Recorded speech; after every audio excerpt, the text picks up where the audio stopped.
Hello everyone and welcome back to S3 Cloud Hub. In the last few videos, we mastered the general concept of cloud computing. We know what the cloud is, but now it is time to meet the specific platform we will be mastering. Today, we are officially introducing Google Cloud Platform. This is not just another vendor renting our servers. This is your access to one of the most powerful technical infrastructures ever built. Let's see what makes it so special. When you log into GCP, you are not just renting a computer, you are tapping into Google Great Power. Think about the scale of Google Search, YouTube, and Gmail. These services handle billions of users without crashing.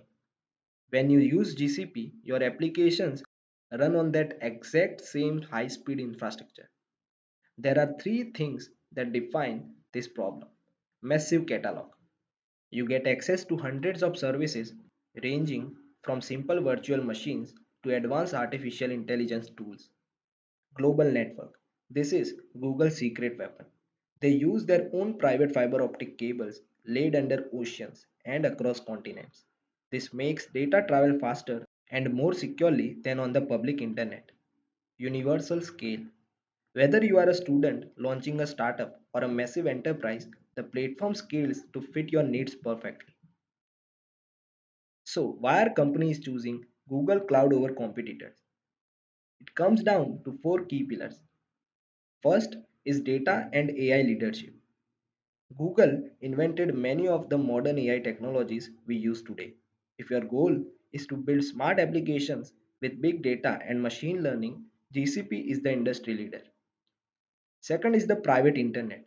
Unlike other providers, your data largely stays off the wild public web. It travels on Google's private backbone, which is much safer. Third is secure by design. You benefit from the same professional grade security model that protects billions of Google users. And finally, it is enterprise ready.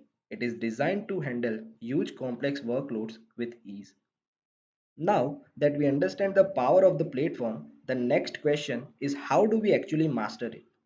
In the next video, we will discuss the best way to learn cloud and the strategy you should follow to ace the exam. I'll see you there.